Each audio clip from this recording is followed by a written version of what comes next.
Welcome back. On this episode of the Mindful Money Podcast, I'm chatting with Gary Ray, who is the author of Friendly Local Game Store, a 5-year path to middle class income, and the owner of Black Diamond Games in Concord, California. Now, Gary and I have known each other for 25 years.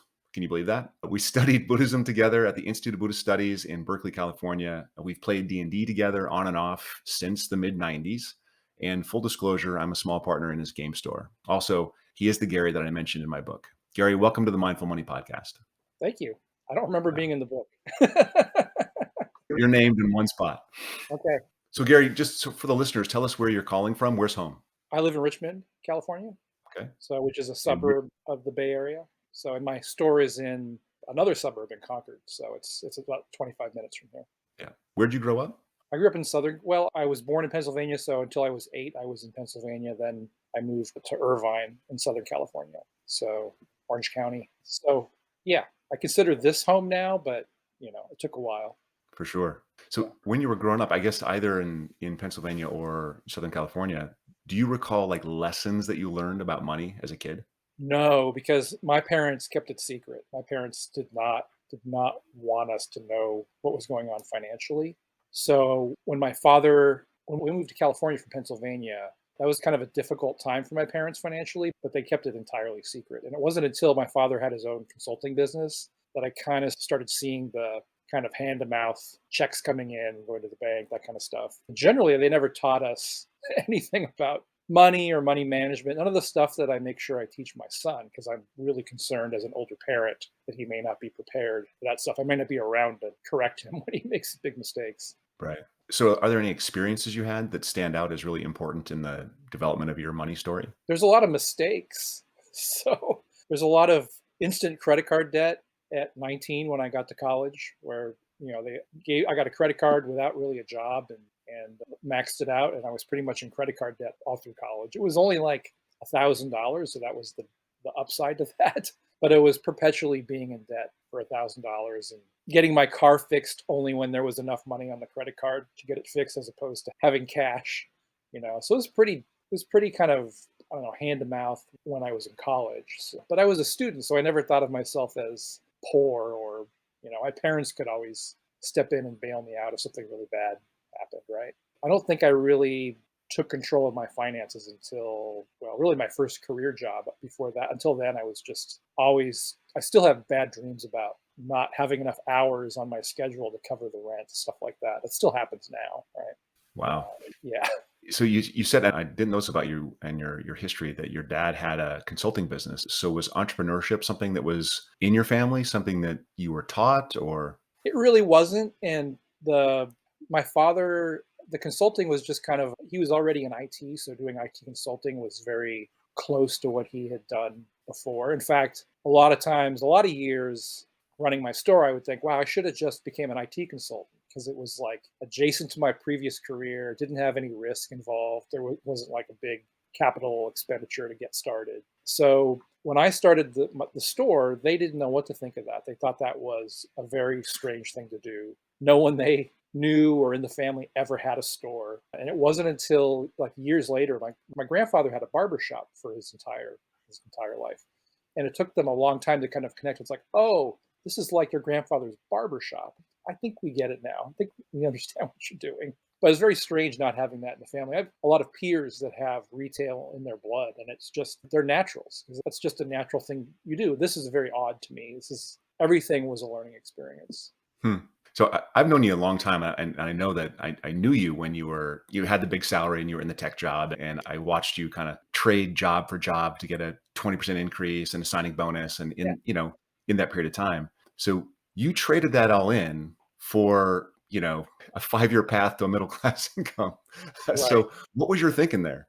I was miserable in IT, and I don't want to say I experienced the Peter principle, but I went so far up that I could no longer understand what was going on around me, right? And that really made me unhappy, because before I could be in control of like an entire IT system for the entire company. I'm that guy, and that made me really happy. I understood it. When something broke, it was my fault. When it got fixed, it was my responsibility. All of that, and then I got to the point where it was like I was at a large company. I was at Kaiser Hospitals, and I was architect, which was in my title, and of course, long story, but somebody even objected to that title because I was in a different division and there was already architects, right? So I asked one day for a network diagram. I'm like, I don't understand what's going on here. Can you provide me a diagram of the network? And they're like, wow, no one's ever asked us that before. Turns out it didn't exist and no one could provide it. And no one actually understood how any of that worked. It's just they understood parts of it, but no one had, as far as I know, had diagrammed the network, or at least no one would give me one, give me a copy of that. It was, it was kind of like you rode a bike and you asked someone to, could you diagram how this car engine works for me? And be like, no, we're not going to do that.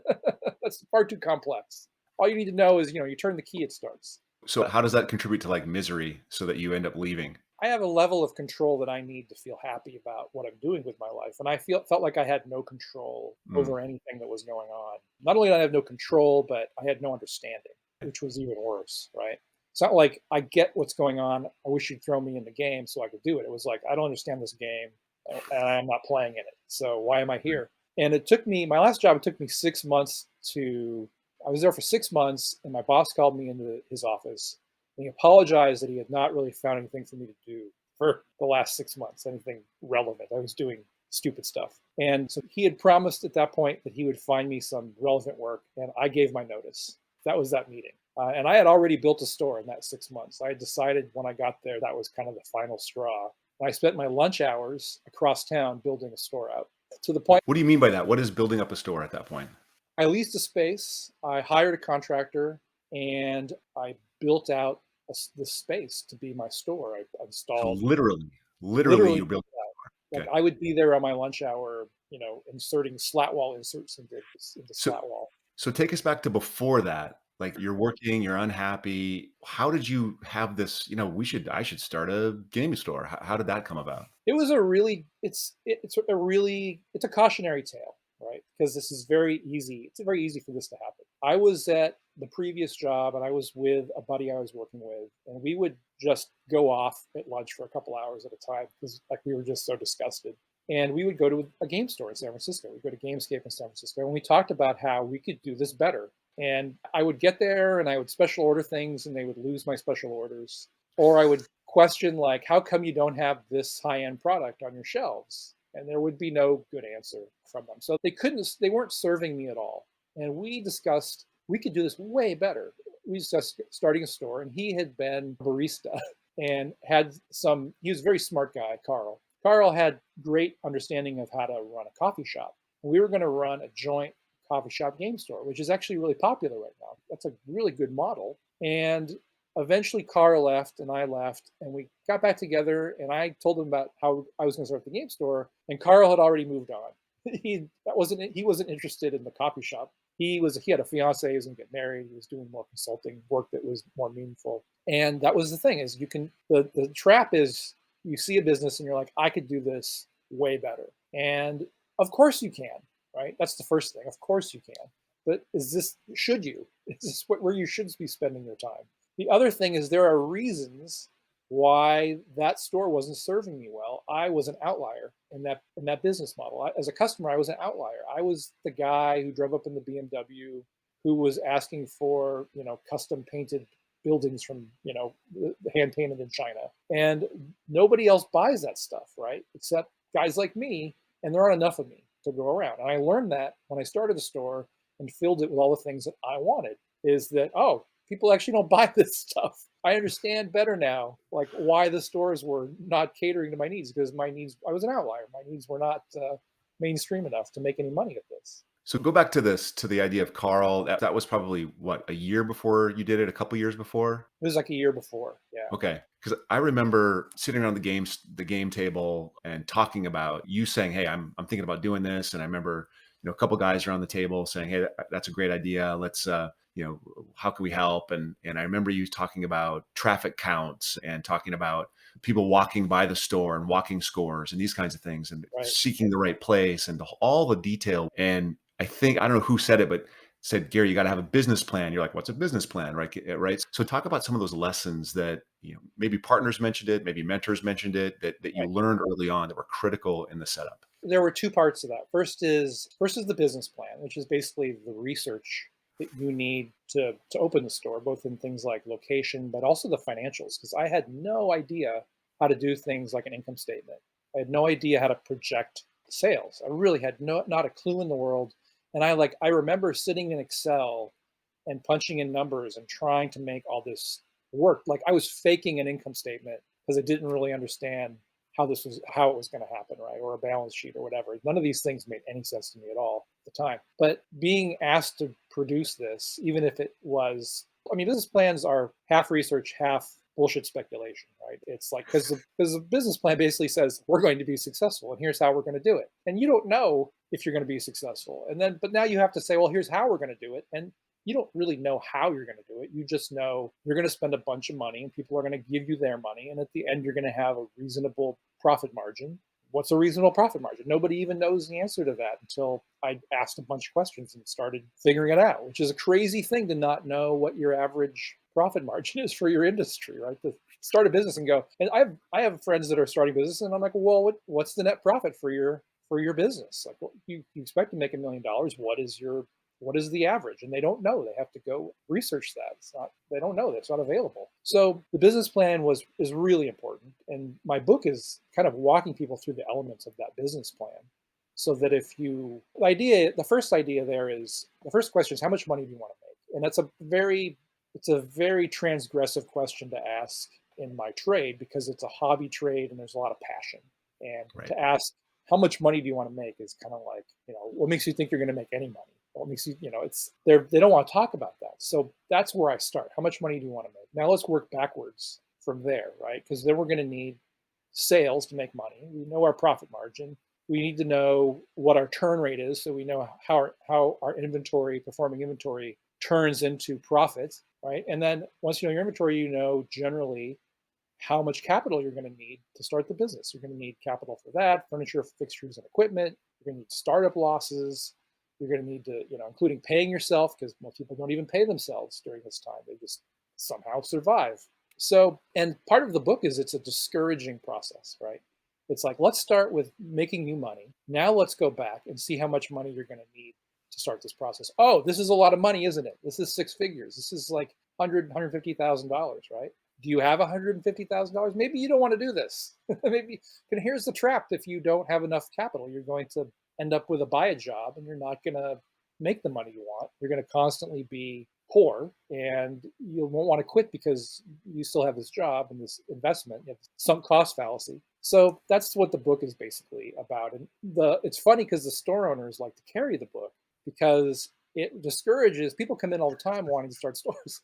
And it discourages them from wanting to open a store, or at least it gets it to where only the people who are serious open stores. And we're okay. A good competitor is great, but there's a lot of bad competitors, and the sign of a bad competitor is they're undercapitalized. They get desperate, they do stupid things, and they ruin things for you. Right. So it's funny that the store owners like to carry the book and hand it to people for $20 if they'd like to buy it. So I'm imagining that the lessons that are in the book, these things you didn't learn these in the writing of the business plan. You learned these over the first 10 years of running the business. And I've heard you say things like, this is 20 years later, I'm finally making the money I was making when I left tech. So do you feel like you asked yourself that question, how much money I want to make, and you've been successful? Or do you feel like you've been on a treadmill and you're finally getting to a place where things are okay or better, right after a pandemic, right?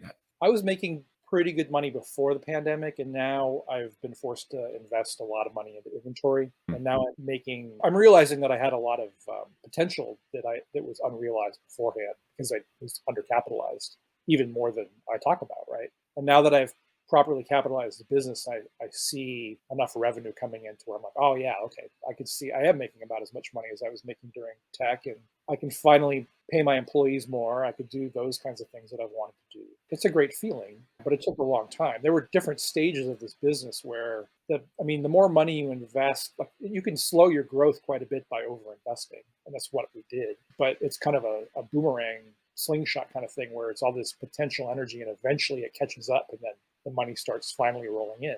That might take a long time. You might be gone by then if you can't Right. hold out. And there were a lot of years where I just wished to die. Like I was like, I think in like years like 5 through 7, I'm just like, every time I would take a chance, it would not make any money. It was just like, I'm just not growing fast enough to do cool things. I just wish this thing would either break out or die. And eventually we broke out, because time is, for if you're doing your business right, at least in retail, at least, time kind of is the main factor. You can't fudge time. You just have to grow organically to a certain extent. And that seems to be the only commonality of very successful stores, is they've been around a long time. Yeah. They do the right, you do the right thing long enough, and eventually you're rewarded for it. So I know, again, early on you had money, but you had a lot less time. And now you have a little bit less money, or maybe you're finally getting back to that place where you have the same amount of money as you had, but you have a lot more time. Can you talk about the difference of being in those two places and how that for you was kind of a good choice? Well, if you go back to IT, I had money and no time. So I would take vacations and have fancy cars. I would, buy a nice car, and then I would spend another 10, 20 grand making it my car, making it special. So, and my wife reminds me of this because she hates this stuff, right? So I consider that to be, you're unhappy and you're just kind of trying to spend your way out of your unhappiness with projects. And I'm not saying I've overcome that, but that's how I was then. And I'd go on vacation, but it'd be like a 2-week vacation. It wouldn't be anything special. It'd be pretty typical, because I would switch jobs so often. I would make more money, but I would never kind of accrue those long 3, 4 week vacations that people who stayed a long time in one place would have. So eventually, when I started the store, I had no money and no time. And I have to say, it was some of the best years of having no money and no time, especially the first few years. I think the first year I had like 3 whole days off the whole year. And by the second year, I was able to take Sundays off. Right. So that was like, I was working long hours, and I was kind of breaking through my ego, because I remember like vacuuming the store for the 7th day in a row and thinking, I have a master's degree. I'm vacuuming the damn floor of this little store. It's like, what the hell am I doing? What's wrong with me? And eventually, that voice kind of quiets down. That ego subsides. Eventually you hire other people to vacuum the floor, and they get upset and they have an ego, and you're like, you got to start someplace, and it's vacuuming the floor. And eventually you move on. It's just that I did it too. I'm not asking you to do anything I wouldn't do. So I've had no money and no time. And then eventually I had a little bit of money, and it went a little crazy, because after not having money for a long time, for years, it was like, a man dying of thirst, coming upon an oasis in the desert. So I spent a little crazy for a while. And eventually I started realizing I needed to kind of disengage personally from the day to day. And I got 3 days off a week. And then I stopped working the counter, so I'd just do office work, and I'd listen for conversations I wanted to be part of, and I'd come out for those. So I could kind of pick and choose the interactions I wanted. Because after about 9 years, I got a little snippy and really got tired of people after that. So coming out when I wanted to come out was kind of a nice luxury, insulated me. And that all came. I had a day where I remember being at the counter, and I told my manager, I'm like, I just can't do this anymore. I just can't. I'm just done being at this counter every day. She said, well, then don't be at the counter every day. Go in the office. You're This not was your needed to. 10th. This was your 10th year, ninth It or was year 10th year. 9. Yeah, Yeah. my ninth year. And it took me that long. And I think I talked about it as in, like, there was this invisible ball and chain attaching me, to this counter, and it was in my mind only. It was really, I could have done it years earlier if that's what I had wanted. But I had to get to the point where I just couldn't do it anymore. And if I had gotten to that point at a different stage in the business, I may have had to quit. If there had not been enough money or enough good staff to take my place, I would have had to stop. I would have had to just quit. So I guess it was good it took that long. But if I had planned it, it probably would have been sooner. It could have been sooner. And then COVID is when I stopped going in, because I took over the business in 2020 and did deliveries, home deliveries, and set up a new POS. And I wasn't sure at that point, after having a step back, whether I could do any of this stuff. Like, I kind of felt like I may have lost my edge, may have lost the knowledge of the business, because I had been in the office for so long doing that kind of work. But I kind of gave myself the confidence to say, no, it doesn't take anything for me to walk back into this. I know this trade. So I stopped going in to work on a daily basis. I don't work in the store anymore. I work from home. And that's been a transition, but it's been a couple of years doing that. And I keep saying it seems to work, but it works. I can do that. And now I have a lot of time. And after COVID, I have a good income, a good amount of money coming in. So I have both. And then it's a question of what are you going to do now? You don't need to be there. You don't need to be home really. You could be anywhere. And you have a little bit of money. Maybe it's time to go off and travel, do some things. So what is the answer to that? I know that you have a special passion that's burgeoning right now. So tell us what that passion is. My goal is I want to go to Mexico and spend about 6 months out of the year in Mexico working remotely. And I've been working on Spanish for a couple years now, almost 3 years really. And I want to take a travel trailer in my big truck and I want to go down there and kind of live out of the trailer and explore different cultural sites in Mexico. There's these Pueblos Mágicos, which are these, it's a bit of a tourist designation, but there's like 150 towns in Mexico that have something of cultural interest. And it's a Mexican tourist board thing where they've tried to get Mexicans to visit their own cultural sites. But I see this as like kind of an excuse to go to really cool places in Mexico. So maybe they're not that great, but they're just, every place I've been to Mexico has been kind of interesting. So the plan is to hit each of those along with UNESCO World Heritage sites and just do that over like a 5 year period and then be done. And that's the end of that trip. So I need a beginning and an end. So there's two things I want to pull on there. Well, two indications of one thing that I want to pull on there. So to get from where you were when you started to here is like a 20-year process. And as part of that process, there was periods where there was no time and no money. There was periods where and that was not like you weren't angry about that. That was a good time. There was times when there was no money and there was a little bit of time, and now there's some time and some money, and it took 20 years to get here. And you're preparing for this trip. The second part of that is you're preparing for this trip, and you've been working on your Spanish for a couple of years. So it seems to me like you are able to commit to something and stick with it when it's painful and hard and difficult. How much of your success do you think comes from just either being too stupid to fail? Because I think that's been people have told me that I'm too stupid to fail, which is why I've been relatively successful. Stubborn is another word. Yeah. My dad says too stupid to fail, but stubborn's a good way to put it, right? Overly resilient, like dumb, stupidly resilient. And how much of it is just luck and how much of it is, what is it that got you here? Because that's a 20-year period is a long time, spending a couple years studying a language so you can take a vacation. That's a long time, right? So explain that. The complexity of what I do. I mean, I thought this would be when I started. I thought I would retire. I had a boss who told me he had this fantasy of, he was the CFO of a company. And he told me he had this fantasy of opening a hardware store. I was like, he was from Canada. He was doing all this high-end finance work at a startup. He just wanted to open a hardware store. That would be like the thing, just the kind of relaxing thing to do. And I kind of picked up on that. And after I started the business, I met with him and I said, hey, I opened the hardware store, right? He's like, you're not supposed to actually do it. So that was his thing. It's like, it's a fantasy. You don't need to actually do the fantasy. But part of that is that he thought it would be easy to have a hardware store. And I have a store. It's not a hardware store. It's a game store. And it is wickedly complex and difficult. It's the most complex thing I've ever seen. It's taken me 17 years, 20 years, whatever you want to call it, to understand how it works. And I'm still learning on a daily basis. A wise person would have gotten into it and said, oh, this is a mess. This is just chaos. There's no answers to these questions. And they would have quit. They would have stopped. But I have less wisdom, and I'm more in my head. I'm trying to figure out how the system works.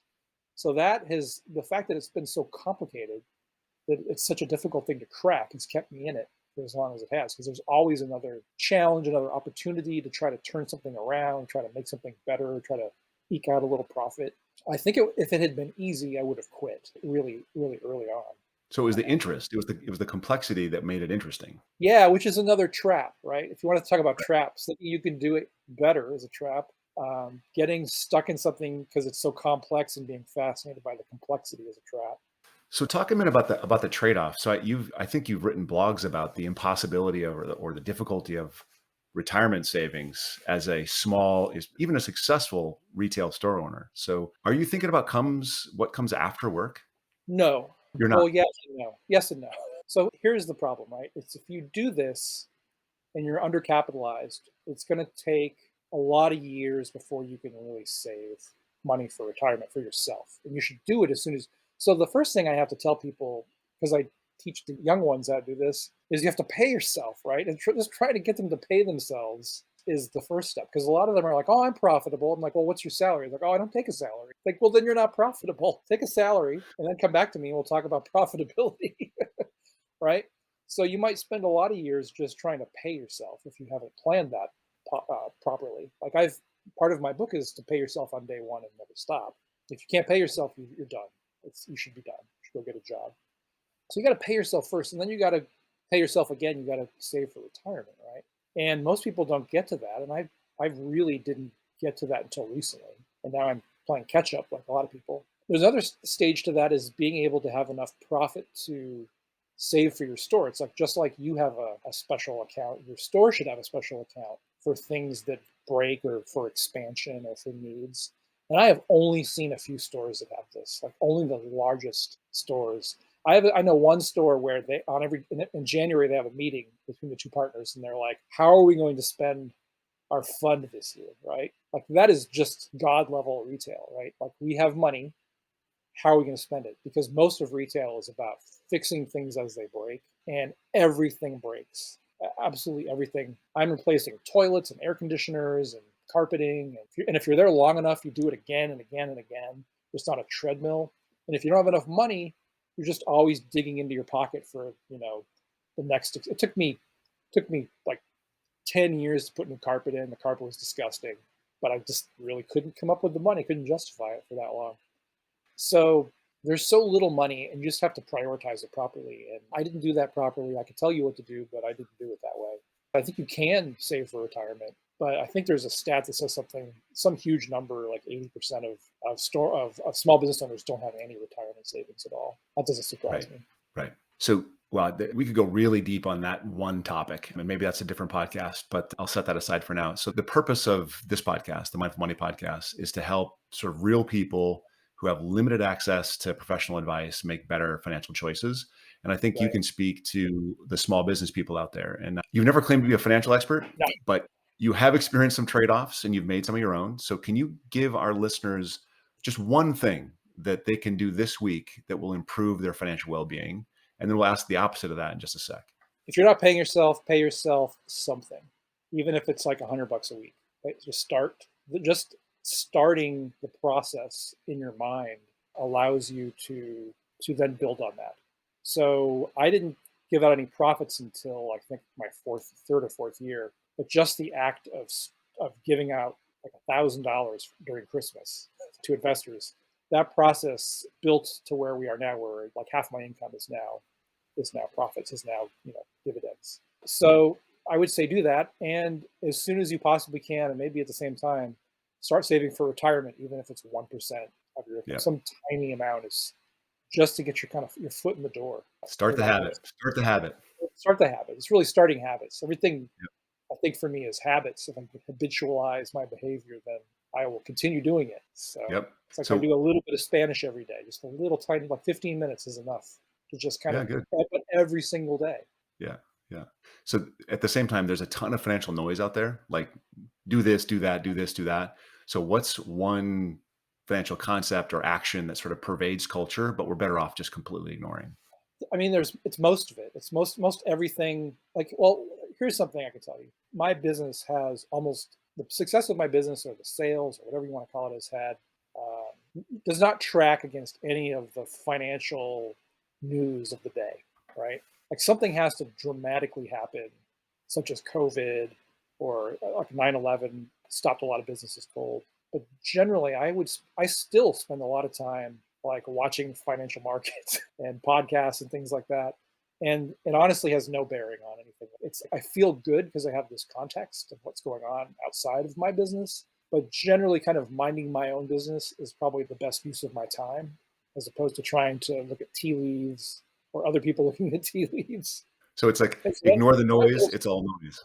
it's all noise, and it just rules out a lot of that if you can just ignore most of the noise, right? You have I want to sort of shifting back to this time question. You have this story that you've told about a scoutmaster talking about your son missing a couple or more than a couple scouting events and the reason why and why that's okay. Would you just tell us that story? Right. So My son loves scouts and loves being with the boys, but he despises all sorts of bureaucracy, right? So he refuses to go to a lot of scout things because there's going to be a meeting. He doesn't want to go to the meeting. It's like if they're going to go on a hike, he'll go, but if there's a meeting, he doesn't want to go. I mean, we missed a lot of scouts, a lot of scouting events, and we had just come back from this 10-week trip to Honduras and back. This giant road, this amazing once in a lifetime road trip. And we pulled in the parking lot, and I'm in the Jeep, and it's covered in dirt. I got, got all this junk attached to it. And I'm odd man out, but I don't care. I'm fine. This is my life, right?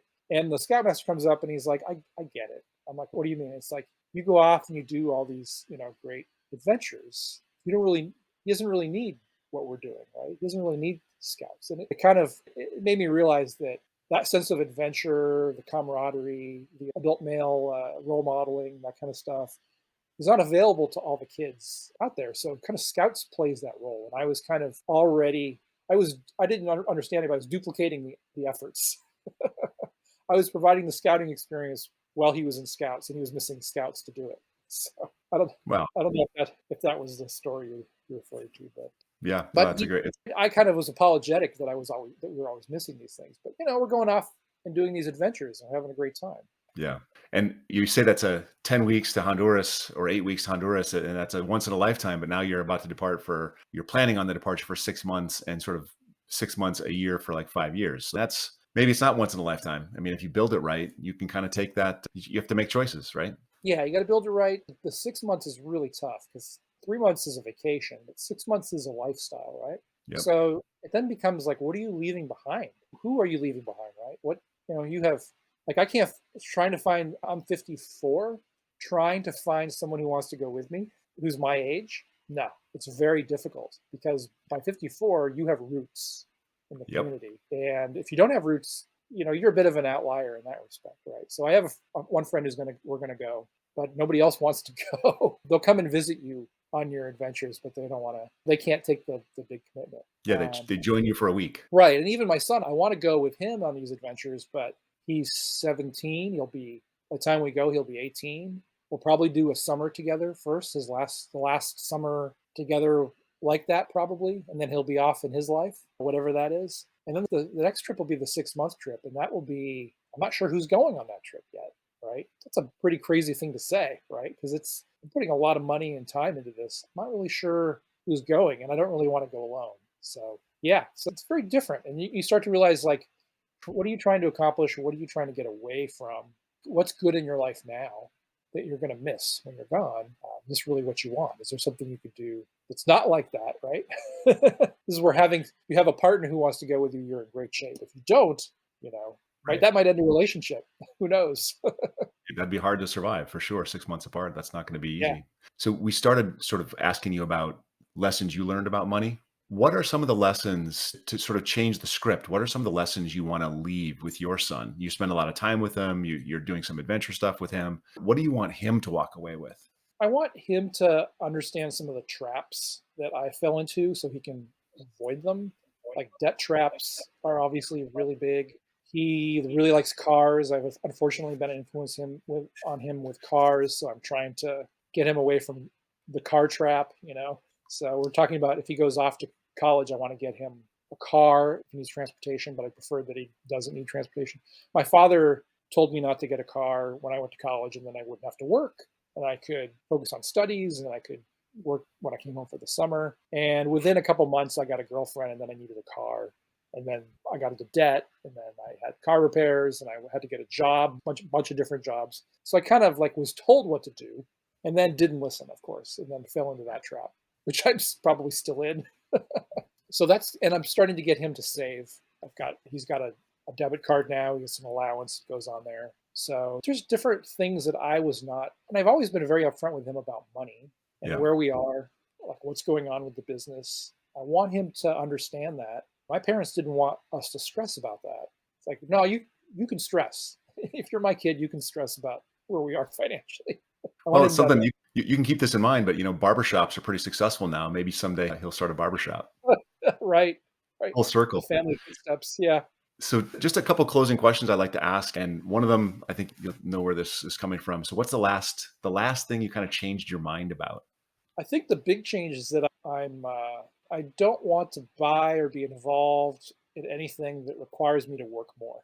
And that's a recent thing. It's just like, it just makes me tired thinking about a new car or, I mean, I just got a new truck. But I have a mission, right? If it's not on mission and it costs me money or future payments or future stress, I don't want it. I don't want anything to do with it. So that took a long time to get to. I think it's kind of I finally realize my future of work, which is it's probably a finite amount of time I want to work, a finite amount of income. The less stress I have on my finances, the more fun I can have doing what I love to do. So I just really get really tired with the kind of, what do they call it? The rent-seeking economy where everybody there's a monthly charge for everything. Nobody wants us to own anything anymore. They want us to rent. Even my Right. phone, I bought a new phone and I bought it outright, and they put me on a plan to replace my phone at the end of the period. One of the new AT&T plan to $5 a month, and then you get the new. It's like I don't want any of that. I just want my phone. I want to buy it. I want to own it. I want you to go away now. So that has to do with future labor. I don't want to be committed to future labor. Right. It's interesting, but you're right. We do add the $5 and $8 and $12 charges on a regular basis. You get, something for cable, something for this thing, something for that thing. And so, suddenly it's $1,000 a month and it's a real thing. And now you can spend $10 a month for a service that'll help you remove those other $10 a month charges. Right. So it's Oh my crazy. god. Yeah, exactly. Is there anything that people forget about you or don't know about you that you really want them to know? No, no. It's funny because I've tried to keep a low profile in the business. I've never wanted to be the face of the business, but then I write a lot, and the business I have become not only the face of the business, but probably one of the bigger faces in my trade, but not really on purpose. Like my search engine optimization is amazing. Like I have probably the best SEO in my trade because I've just written so much on my blog. It's just I have to keep online sales away because I don't ship. I have to keep those people away because the SEO sends them to my store when I don't want them to be there. So no, I don't really have anything that I'm trying to let people know. Buy my book. How's that? Yeah, we'll put the book in the show notes. I'll actually link to the blog in the show notes. I think business people, not, retail business people of any kind, not just game stores, would probably benefit from some of the stuff that you write. I share some of the stuff you write from time to time. That's just, it's really sharp commentary on some of the challenges that small business people face. And it'd be, it's a good thing to read. So tell us how people can connect with you. I have a author page on Facebook, just Gary Ray Author. You can see I tend to write something every couple of days there. I mean, it's not the highest quality stuff, but it's what's going on. It's kind of the raw small business experience. That's probably the best way. I have a blog. If you go to my Black Diamond Games website, there's a blog link and you can read a little more polished blog stuff, slightly more polished stuff there. Sounds good. Yeah, Gary, thanks for coming on to the Mindful Money podcast. I it's enjoyed the fun. conversation and I think listeners will get something out of it. I hope so.